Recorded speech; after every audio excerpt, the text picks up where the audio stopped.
So I guess a little background first and foremost. I have a bachelor's of arts in chem and worked in a brewery for a year doing quality control Hmm. for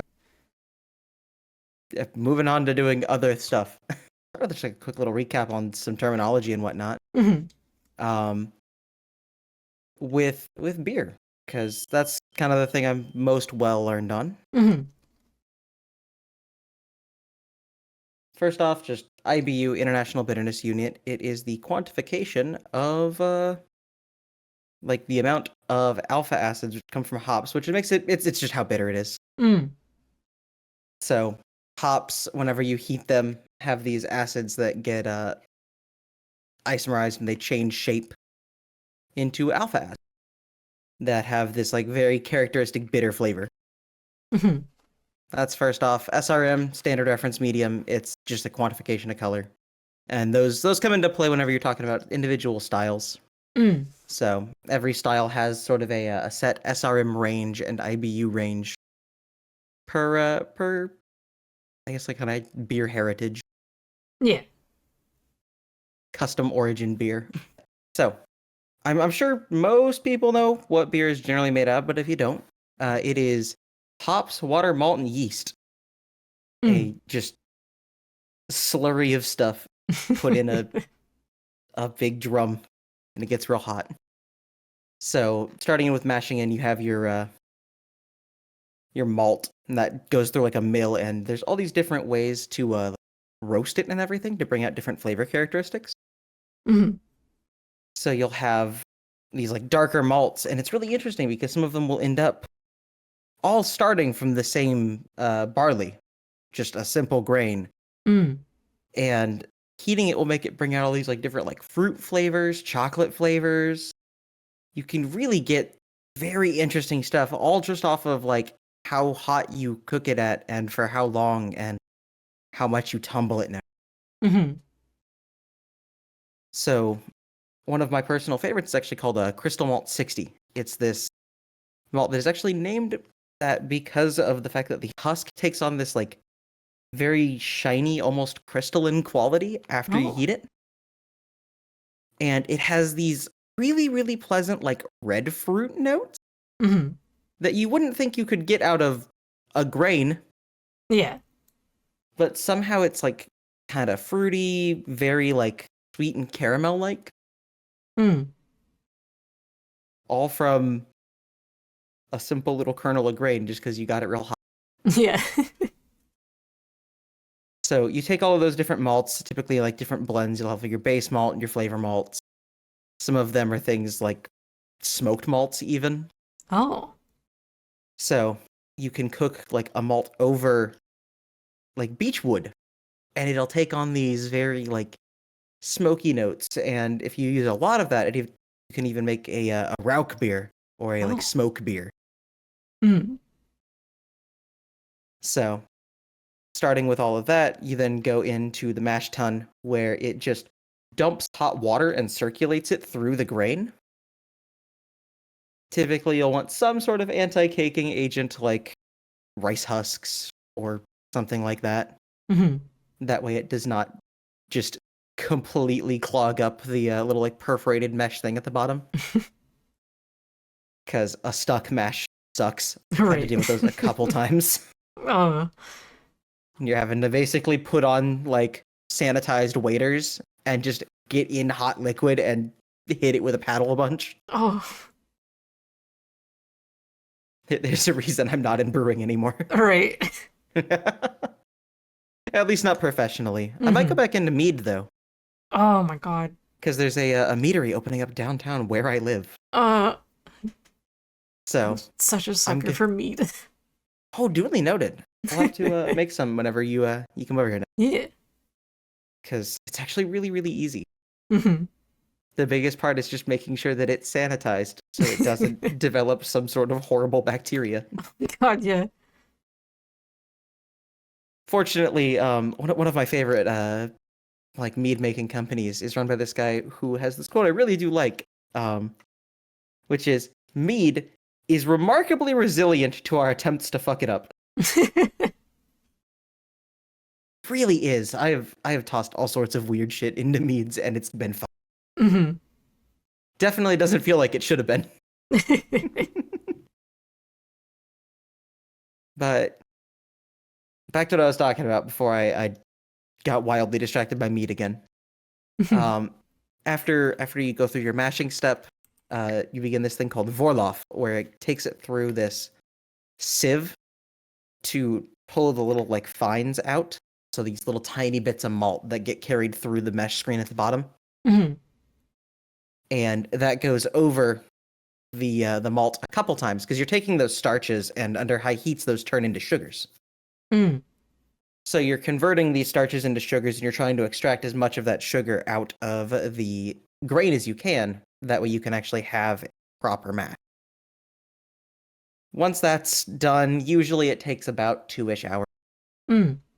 You begin the transfer over to the boil kettle. So running it through a pump, it goes into this big, depending upon your scale and everything, it can go anywhere from 5 gallons to 6,000. Mm-hmm. But the setting the system I was running on was about 10-barrel brewing system, so right around like 300 to 400 gallons of beer. Mm-hmm. And you'd start your boil, get it up to 212, and as that's going, more and more of those unconverted starches turn into sugars. And that's when you start adding your bittering once the boil starts, because you usually boil for about 90 minutes. Mm-hmm. So there are these certain varieties of hops, because hops have an incredible degree of like specificity in their breeding. Right. So you'll end up with these hop strains that have different characteristics, flavor-wise, alpha acid-wise. So you'll have things like bittering hops, which are specifically made for that first step. Mm. So you only have to use like, if you're brewing a 5-gallon batch, instead of needing like a half pound of the aroma hops, you can use like an ounce of something like Magnum. Oh. Because it may taste pretty awful if you use it as the finishing hop. But for a bittering hop, all of those aroma compounds are just completely destroyed at 90 minutes. So you can just kind of toss those in, and you'll only leave the alpha acid. Oh. So you take those, let it boil a little longer. Usually around 30 minutes, you can add your flavoring hops. So things like Fuggles. There's like a billion. I would be here all night if I wanted to just list hop varieties.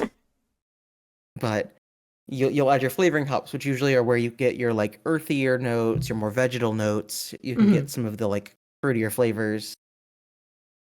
And then right towards the end of the boil, you enter a whirlpool period where you just run the beer through a pump and it causes it to swirl around to where you can incorporate air and start to cool it down.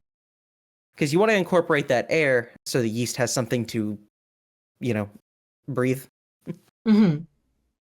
And by doing that, you're also letting it cool down and you can toss in your aroma hop. So there's a lot of varietals that have very, very little alpha acids in it, but a lot of these oils and terpenes and everything that it's able to swirl around and extract those. And you can get a lot of the like really bright floral, very fruity, like tropical notes. Mm. There's this one variety that came out of France a couple years ago. It's called a Barbe Rouge or Redbeard. Mm. And it's an aroma hop that has this really like surprising gum, like bubblegum note, Oh. which is wild to just have it come out of a plant. Yeah. Just this little cone that smells like bubblegum. So at that point you add those, and then depending upon the style you're making, especially like IPAs, because you'll end up with those hazy ones where it's the like almost entirely opaque. Mm. You'll want to add some other like kind of conjugating grains, usually like wheat and like oats, Mm-hmm.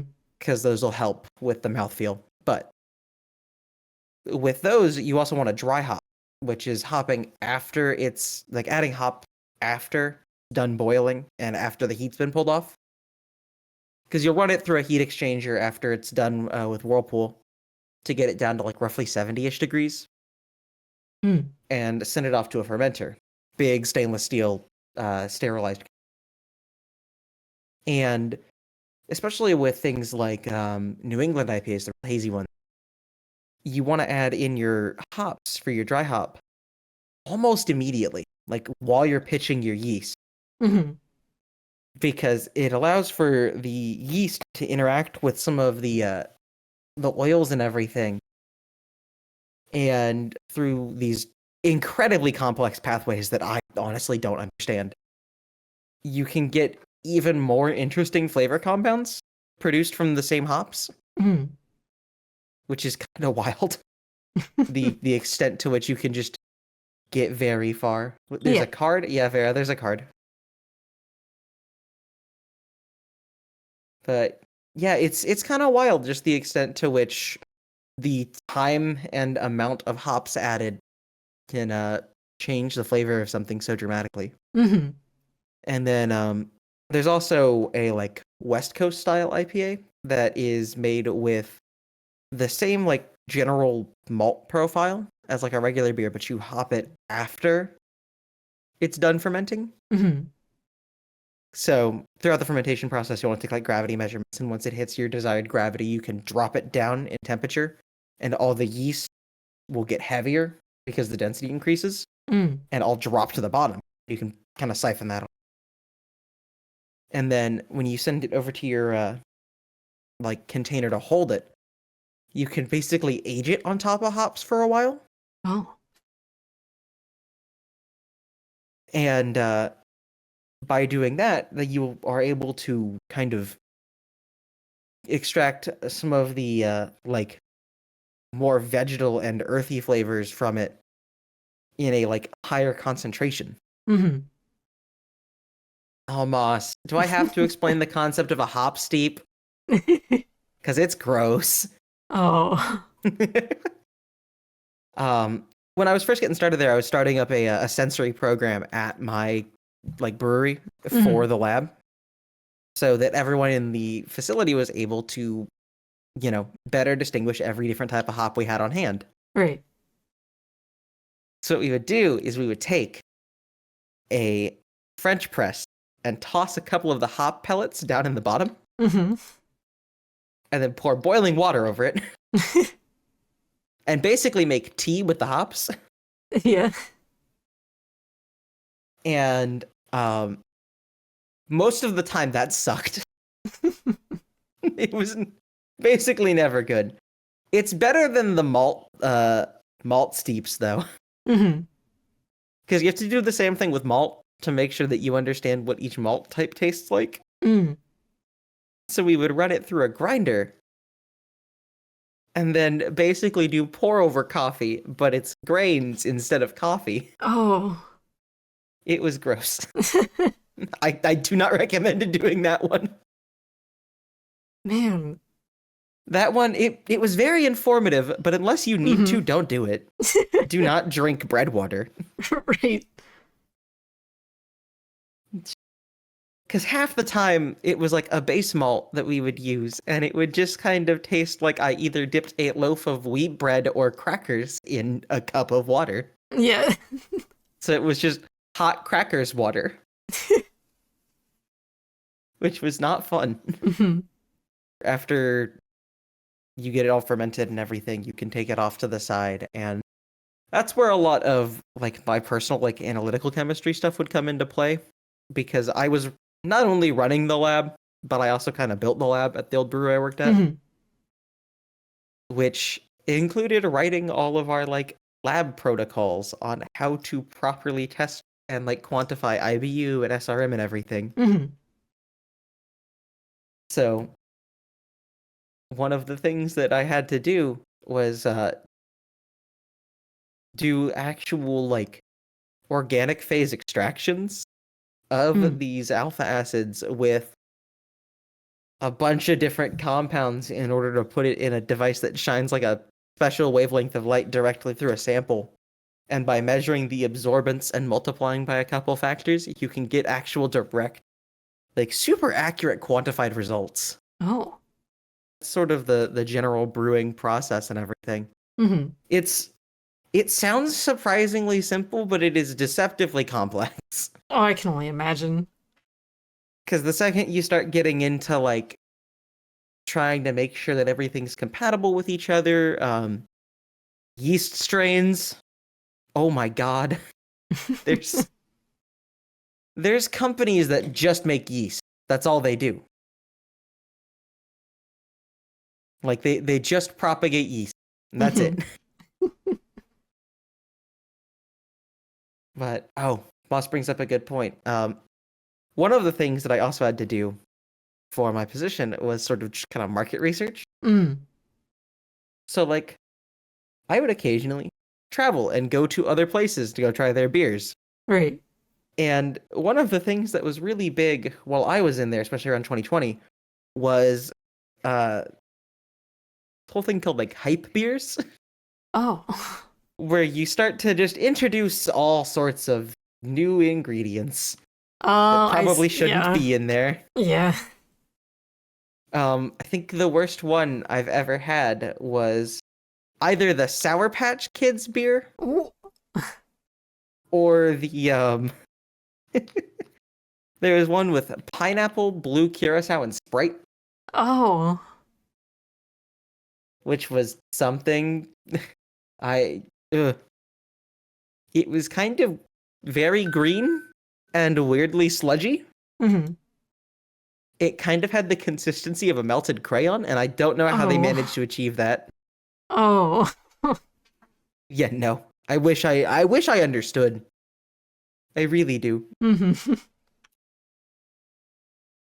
I mean, I guess experimentation is fine. Like, I just don't know what goes through someone's head to make a combination like that. Yeah. I wish I knew because it gets interesting. So there's a real Wild West when it comes to beer where the second you leave traditional styles behind, it starts getting real weird. Mm-hmm. Especially the second you bring in like farmhouse ales and everything, because those are typically fermented with like wild bacteria Oh. and wild yeast. Mm-hmm. And like that's a big thing that actually makes Belgian beer taste the way it does, is the way that they used to inoculate it with their yeast. Mm-hmm. Because Belgium has like one of the oldest brewing traditions in the world. Mm. That's like still the same. And one of the things they do is whenever they make their wort, that's the like pre-fermented stuff, all the hops and the malt and everything extracted and boiled. Mm-hmm. They take it and they pump it up onto this big metal trough in the top of a barn. Oh. And they open doors on either side of it. Like they open the windows. And what this does is it forms like a convection current. Mm.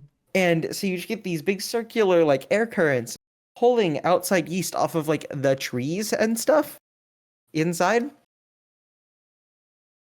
And that's how you end up like introducing yeast strains like Brettanomyces bruxellensis, just getting brought in from like a tree outside. Mm-hmm. And it is kind of interesting because like that can be used to really like develop this hyper specific flavor, Right. because nowhere else is going to have this exact combination of like bacteria and yeast and everything. Yeah. But if you don't have that exact setup, a lot of people will just sort of start creating like a house blend. Uh-huh. And I've been to a couple places that had just the borderline horrific ways of doing this. Mm-hmm.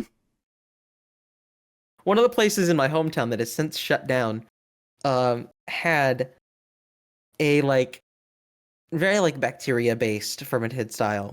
So like very low ABV, but really high acids, because like the bacteria typically doesn't break those sugars down into just ethanol. It'll Mm-hmm. break it down into like lactic acid and everything, because you'll have trying to think.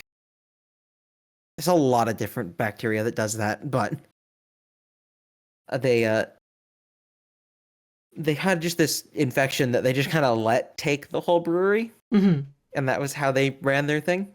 Uh-huh. And one of the things that I like, while kind of checking out all the different places, saw them do was just kind of take some of the yeast and bacteria from a previously brewed batch, put it in like a beaker, and then just let it sit on the counter with like a bit of tinfoil on top of it for like 3 days.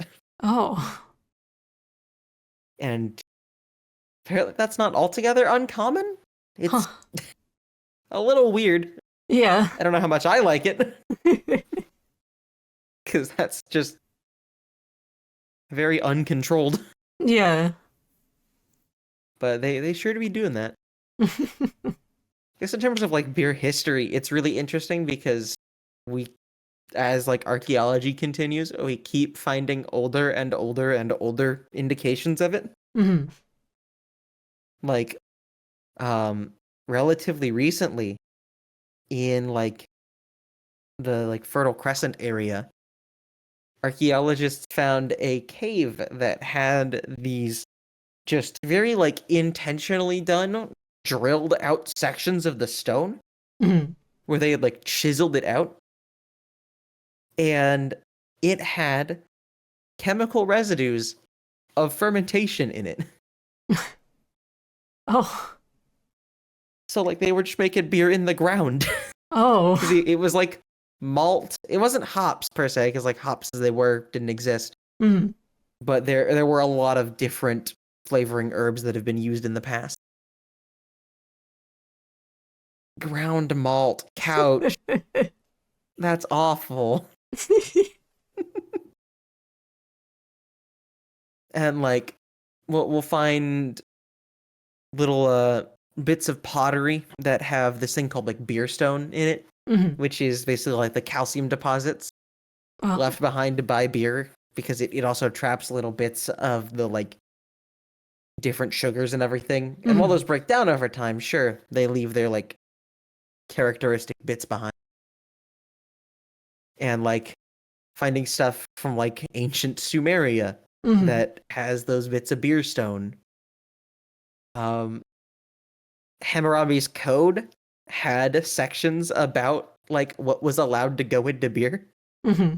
So just like the Babylonian, of course the Greeks had their brewing styles and everything. And there's a whole like subset of brewers who just specialize in making historical, Oh. which is really interesting because it's this neat cross section of like history and archaeology Yeah. and brewing. Mm-hmm. And like we're even finding ancient like copper barrels stuff that were used Mm. to store it. It's so cool. And like I think if I remember correctly, um yeah, there's a rule or a law in Germany that was made in like 1516 when it was like still the Holy Roman Empire, which was neither holy nor Roman nor an Right. empire. um that actually had the beer purity law come into effect, which was basically that you could only make beer with hops, grain, malt, or like hops, malt, water, and yeast. Because there were people making beer like cut with all sorts of weird stuff that was Mm-hmm. not necessarily any of those Mm-hmm. to save money. So the purity laws came into effect in like 1516. And that law is still technically in effect in Germany. So they just have like a law that is still around from the Holy Roman Empire in modern Germany. And it's wild to see how far back, because like the history of beer is basically just human history. Mm-hmm. And same with mead, really, because like kind of jumping back to mead, um, that's our earliest known fermented beverage. Mm. And like we still have the recipes for those Yeah. because they've been like engraved in stones that we found, which is wild that we can go and make the same drink that somebody, 13,000 years ago was drinking. Right. Thinking about other like drink traditions, um, there is like tiki beverages. Hmm. Finally found my segue, but it as one of its like traditions actually kind of started in like the 30s and 50s, exclusively in America. A lot of these drinks were not popular in like the Caribbean or like the South Pacific, like they always kind of like prop themselves up to be. Right. It as a modern tradition actually emerged in like the Midwest as a like sort of equivalent to a vacation Hmm. because going places was expensive, but you could taste like you were going places. Right. So they would invent these like very fanciful drinks and tie these ridiculous backstories to them that all it takes is like a cursory search to prove false. Hmm. And one of the first ones that like got real big was this guy Don the Beachcomber, who actually opened up his first bar in 1933. Hmm. And he's sort of one of the like kind of founding members. And he actually opened his bar in Hollywood. Oh. And it was very like tropical with these just like over the top drinks with fantastic garnishes, these, you know, syrups that are extracted from tropical fruits that especially in like the 30s Hmm. you weren't gonna be seeing very often. So hell yeah, Anonymous. And it's kind of neat. There's been a recent movement to sort of kind of pull away from the concept of like tiki Hmm. as a whole because a lot of it is just founded on bunk history. Right. So there's sort of this push to really kind of design it to be more of a experience bar instead of trying to be like, oh look, we're from the Caribbean. Yeah. And one of the bars that actually Moss and I went to relatively recently, it's called Inside Passage up in Seattle, Hmm. and they have a like whole document on why they actually don't refer to themselves as a tiki bar, Mm. which is kind of neat. I Yeah. uh, I I appreciate the kind of push to start more distinguishing itself from just being a attempt at a liquid vacation. Right. Especially because so many of these drinks just originated in like the 1950s. Yeah. Because like nobody is like making traditional drinks with grenadine and like artificial passion fruit Yeah. syrup. That's not a traditional beverage at all. Favorite type of beer to brew. In terms of brewing, I gotta say, lagers are very interesting because they're a lot more involved Hmm. because they have this whole process called lagering, which actually is where it kind of gets its name, where the yeast will help like create these very specific like flavor compounds Hmm. based off of the amount of time that's held at certain temperatures. But those certain temperatures also put the yeast under stress. and they'll tend to create this compound called diacetyl, which is actually, if you've ever had like a Chardonnay, Yeah. you know how it's got that like kind of buttery flavor? Yeah. That's the same compound. Okay. So if your yeast strain is put under too much stress, it'll make a lot of that diacetyl. hmm But if it's healthy enough, it'll like eat it again when you get it back up to the right temperature. So there's this whole process whenever you're making a lager called the diacetyl wrap. Certain types of beer that are more harmful to the body or liver, if so, it makes them so. I mean, the only ones I can think of that would be harmful to the body are maybe some of those absolutely terrifying farmhouse beers that are just made with weird, large collections of stuff. uh-huh. But there's also this really interesting thing, thinking about Belgium again. Uh, a lot of their brewing traditions are actually monastic.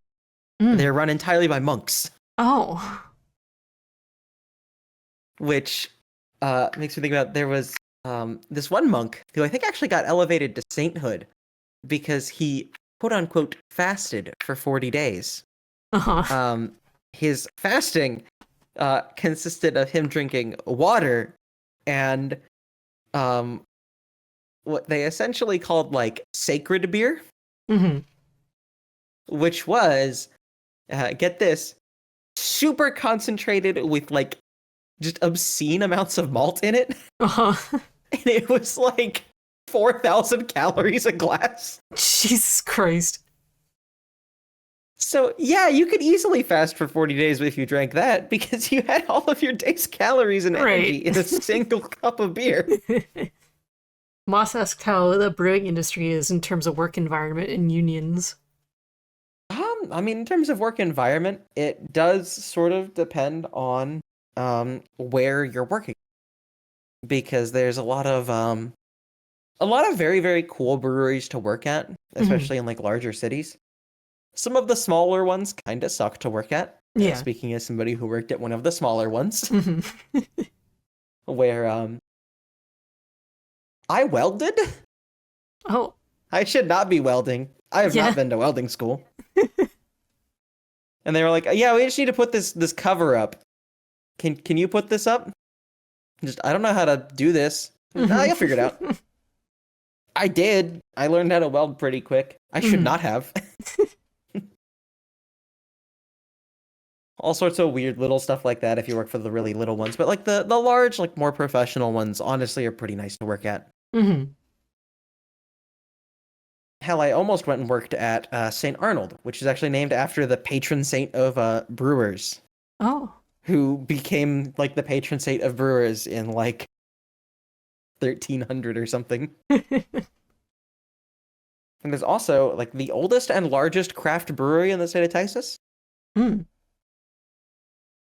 And it was made in like 18 something. There's even a lot of breweries that like started up in South America and everything.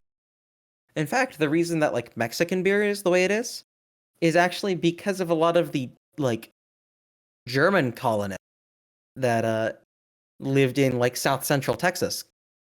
Mhm. Because like I used to live in a little German town in Texas, and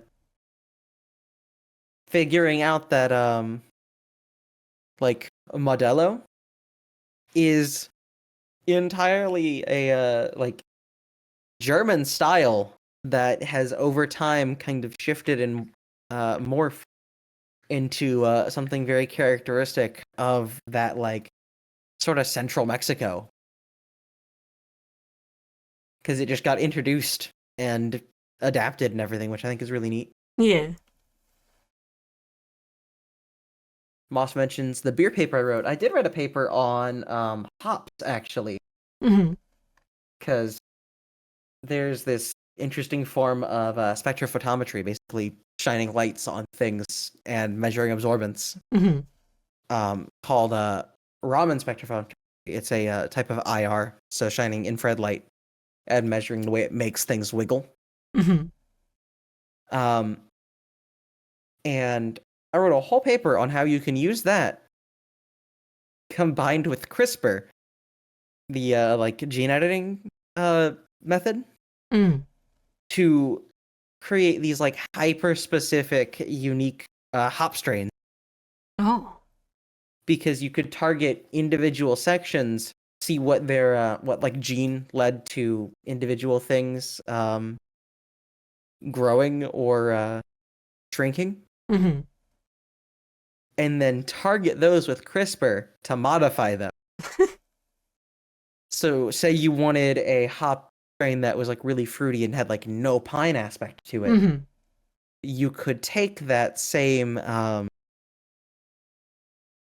thing, figure out which concentration, like which little like organ within the cone had the highest concentration of that pine compound, and target it with CRISPR to where it becomes smaller. One of the interesting things with brewing here in the States is that it got really, really weird after Prohibition, Oh yeah. because we had like these very kind of interesting brewing traditions going into it, but then after Prohibition, a lot of these like traditions kind of fell away. Mm-hmm. And a lot of these like because of like the changes in like commerce and technology for production and everything, we ended up making a lot of these just like really kind of awful mass market beers. Mm. It's like that like post prohibition thing is where like, you know, Bush Light, Natty Light, stuff Right. like that kind of started originating from. Yeah. So it kind of took its place next to, you know, our cheese products Mm-hmm. and our bread. And as a result, craft brewing has really only exploded as much as it has in like the last 20 years or so. Yeah. Because like it really wasn't until probably like the 2010s that craft breweries became as successful as they have been. Mm-hmm. So we're just in this like huge boom era of these breweries making increasingly unique stuff, which is why we're kind of hitting like that radiant evolution period where we're making weirder and weirder shit just to see what Right. sticks to the wall. Mm-hmm. Because I genuinely don't think if there hadn't been prohibition, we wouldn't have ended up with the just weird hype beers and stuff. Right. Because we're really just kind of throwing stuff at the wall and seeing what happens. Mm-hmm. It's just yes, I'll put Sour Patch Kids and Oreos in a beer. I still Could you can't not do believe that? that. One of the breweries that I visited actually helped them out on a brew day, and they were making like a stout. Mm-hmm. So this like very dark, heavy beer, very sweet.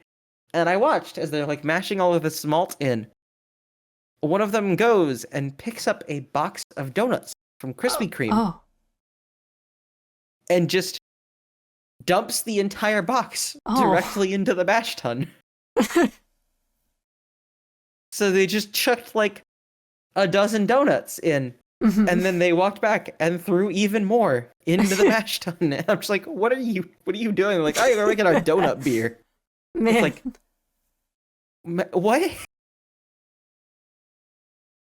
Me too, Bear. I very similar reaction. I, And like they let me try some of what they had left of the last run of it. And it wasn't necessarily bad, but it was weird because like the donuts all went away. yeah. Well, no, Bear, that's pre-boil. They weren't throwing the donuts into the wort or like into like the post-boil stuff. They were just chucking it in with the rest of the grain to get extracted. But it's funny because it went in like that. There was none of the flavor of the Right. donuts. It was entirely just in there. Yeah, I was gonna say, They were like, like, yeah, this is what makes it unique. like, And it's like, it's not though. I just can't wrap my head around, like, did it even taste like a Krispy Kreme donut by that point? No, there was no aspect of Krispy Kreme left because it had all been just diluted 300 times and covered with malt and boiled for 90 minutes. So it was just beer that had Krispy Kreme donuts in it, and that was like the entire thing that they would do with that is they would take videos of the Krispy Kreme donuts going in and use that as advertising material. Right. And it's just it's a real Wild West out there with brewing. They are just doing stuff. Yeah. I guess if you could throw anything into a beer, what would it be? I'd probably do like a nice spiced beer because that's actually one of my favorite like styles is a nice winter warmer. So you'll do like typically like a maltier beer, sort of a like a nice like kind of brown ale or something, and then you age it on top of like spices and everything. Yeah. So you'll have like cinnamon, cloves, allspice, nutmeg. All these things that I personally very much enjoy. Also, you're so right, Merriman. Turns out boiling donuts destroys their flavor. Who would have thought? Guessed? What a surprise. See, that marketing would work on me. Like, I'm not much of a beer drinker, but if someone's like, oh yeah, I put donuts in this beer, I'm like, fuck, I'll try that. Yeah, I mean it did. I wanted to go help out with a brew day so I could learn from them entirely because I got to see a video of them throwing whole ass donuts into the mash tun. And like, sure, it didn't do anything, but you know, that's I guess a thing you can do to catch people's attention. And I can't And I mean, stop hell, them. I can't stop them. It's not like we have a German beer purity law here in the States. Oh, I just remembered one of my favorite sort of beer-centric holiday traditions. Mary Lloyd. Oh, yeah. The fact that you have to rap battle a horse skeleton. Otherwise it gets to come in your house and drink all your beer. I love that thing. I love Mary Lloyd. The Welsh are up to something. Yeah.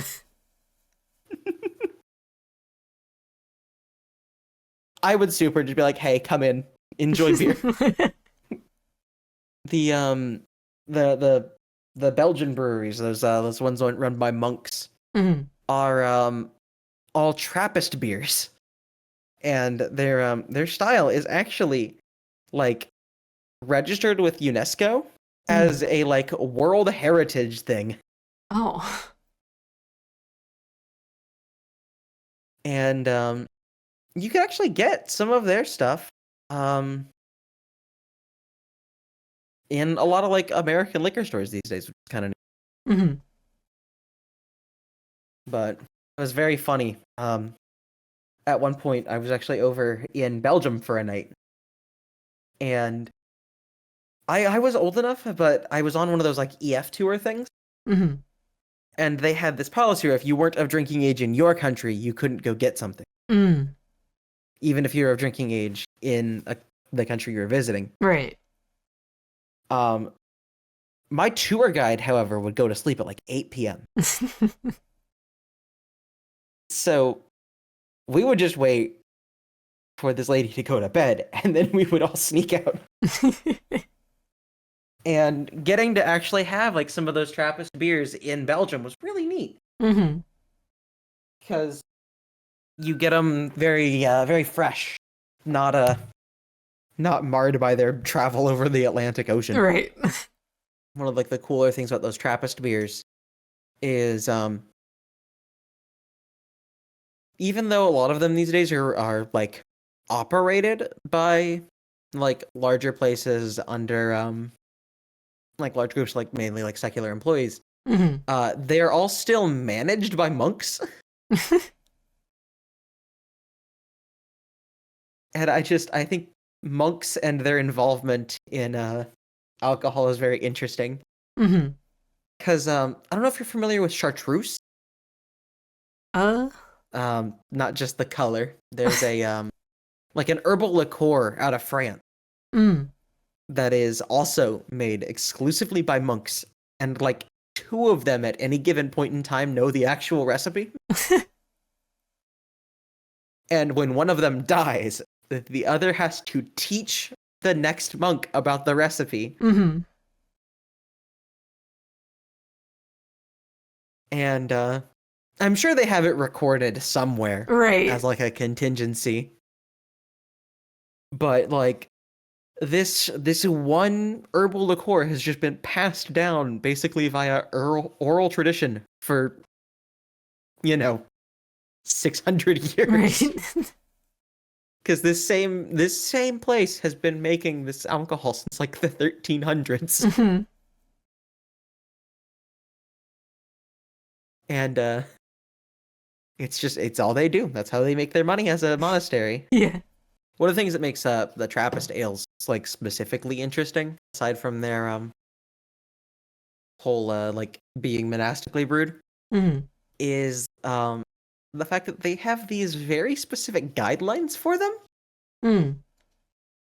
They have to be top fermented. So